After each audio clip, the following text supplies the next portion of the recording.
Hi everyone, I hope this finds you doing well and having a good week, this last week of summer before Labor Day this coming weekend. Thank you for your comments that you've missed us the last couple of weeks. We took a little break, but we're glad to be able to share these midweek meditations with you once again. While I was on vacation, I came across a book that I haven't really read for a while. It's a book by former President Jimmy Carter entitled Why Not the Best? And in this book, former President Carter talks about a life-changing experience that took place at the time of his graduation from the Naval Academy down in Annapolis, Maryland.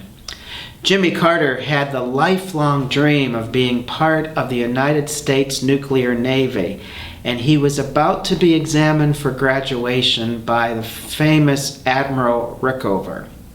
Carter walked into the room, he saluted the admiral, identified himself, and gave his rank in his class.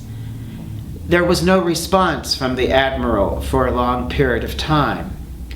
Carter began to believe that his dream was going to die right there in front of him. Without looking up, Admiral Rickover said, "Have you done your best?"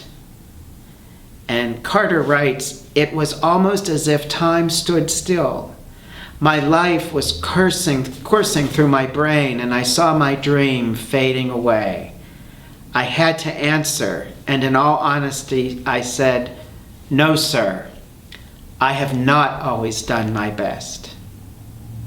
Again, Admiral Rickover said nothing for a moment. He gathered his papers together from the desk, and he stood up and he walked towards a side door. And President Carter says that with every step, he felt as if he was losing his dream.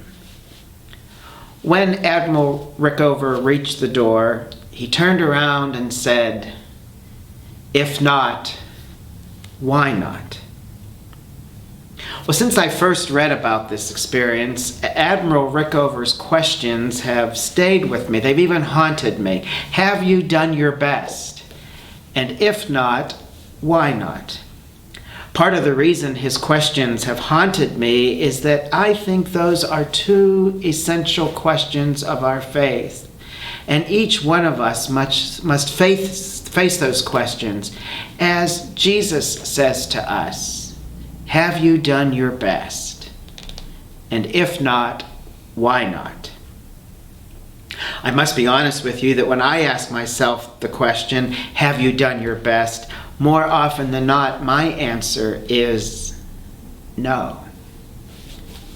In his letter to the Ephesians, the Apostle Paul writes, "Do your work cheerfully, as though you served the Lord and not merely men." Or as Eugene Peterson translates Paul's words, "And work with a smile on your face, always keeping in mind that no matter who happens to be giving the orders, you are really serving God." I like that.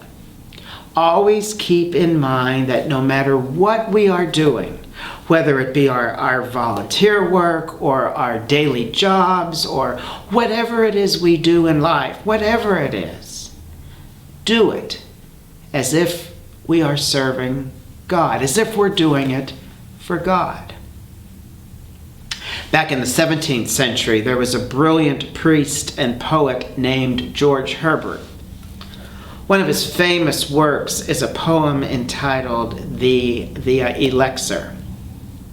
Now, when you first think of that title, it might seem strange for a poem or a prayer.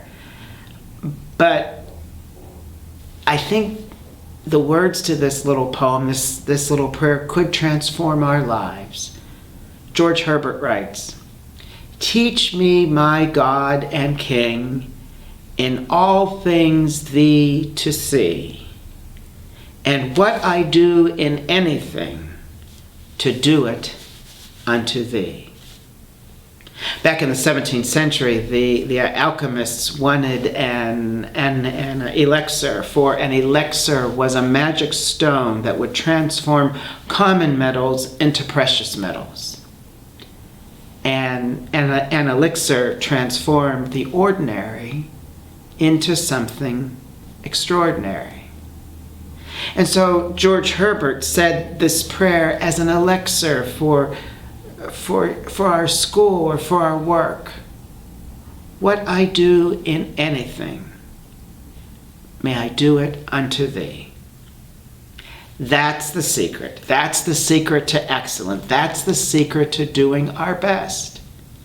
Whatever it is that we do, may we do it as if we are doing it for God.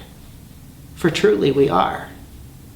So I just leave you with the question, have you done your best? Have you done your best today, this week?